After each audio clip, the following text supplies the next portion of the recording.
My wife has been cheating on me with a low life. Her boss showed her the truth. The original story was as follows. The past year has seen my wife enjoying a physical relationship with a coworker who has been quarantined due to this dreadful virus. The big day arrived on December 16th, when I hacked onto her computer and launched Facebook Messenger.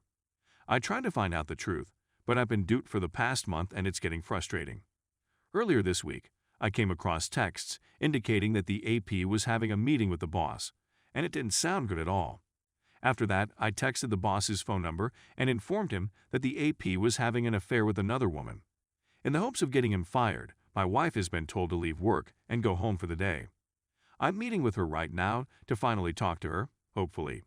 I have printouts of all of the positive Facebook messages that I will present to her as proof if necessary. I'm trembling, but I believe that this is the first step toward reclaiming my life. I'm fed up with playing the nasty guy who is paranoid and constantly gets walked on. I'm hoping for the best. This place has assisted me in coping with and learning to deal with my situation. Thank you very much. Update. So, the wife 35F did not lose her job, but she was disciplined for failing to observe COVID procedures in the lunchroom and the workplace environment, sitting and talking too close, I guess. During this private meeting, her employer informed her that she had been promoted. This guy needs to be woken up and stopped in his tracks. This is the only positive experience he has ever had in his life. It's safe to say he doesn't like him either, and since he's the boss of AP, 50M, and his wife, he deserves a lot of credit. In 2018, after paying for one of those whitepages.com individuals' reports, I learned about the AP wife and discovered that they had filed for bankruptcy. I made it a point to bring it up, since it demonstrates his motivations and the fact that he is just 50, screw his midlife crisis.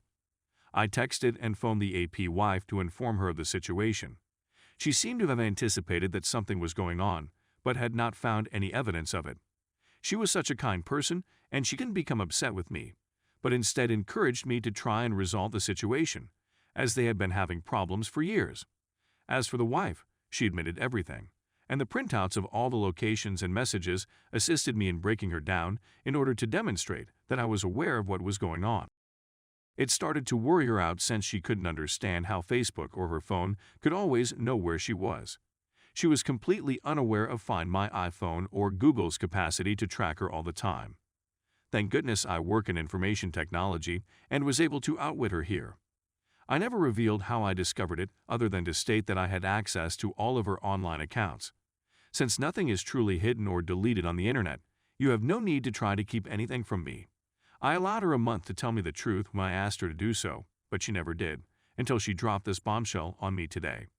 The fact that I came in strong won the victory, and lifted the fog so that she can see what's going on gives me a pleasant feeling.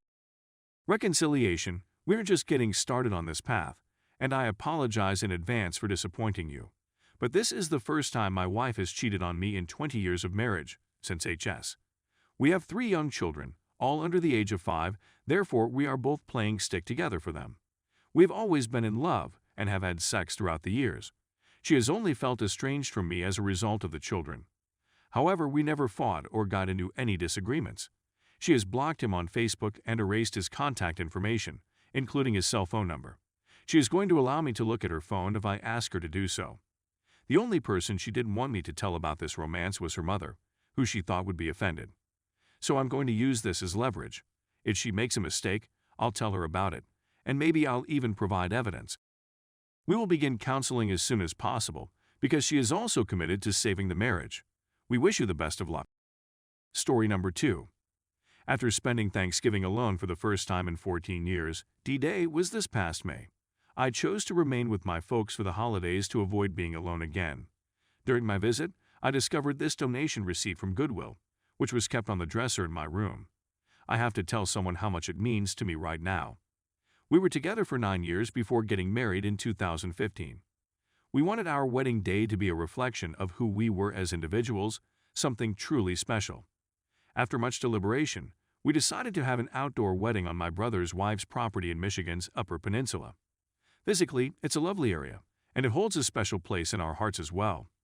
During the summers, we used to fly there with friends to watch baseball on the radio, swim, visit with my brother's wife's parents and old grandparents, and generally take a break to relax and feel at peace. It was a wedding that was incredibly handmade. We created all of these shabby chic signs by hand, painting them on barnwood and antique windows.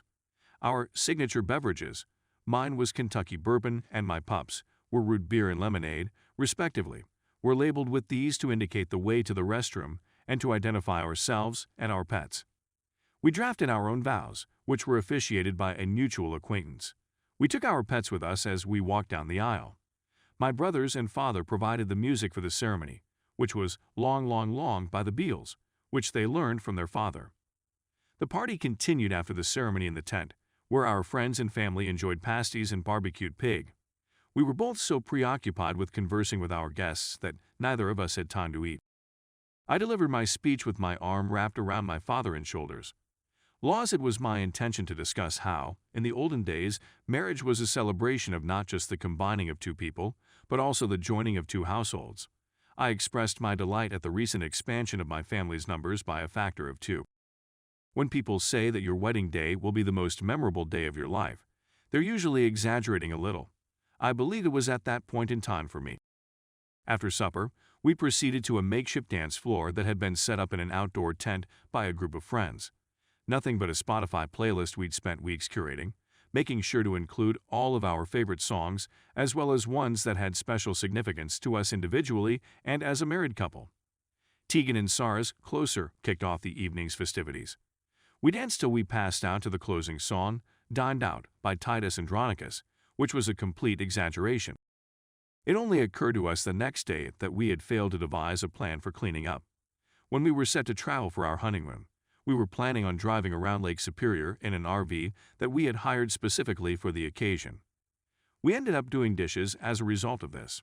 However, everything was fine. My parents stayed to lend a hand.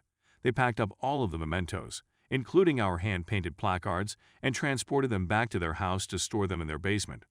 It was widely acknowledged that these relics were priceless. Let's fast forward to current calendar year. It is revealed to my parents that she had an affair with a coworker and then began a new relationship with a different guy while she was pleading with me to reunite with him.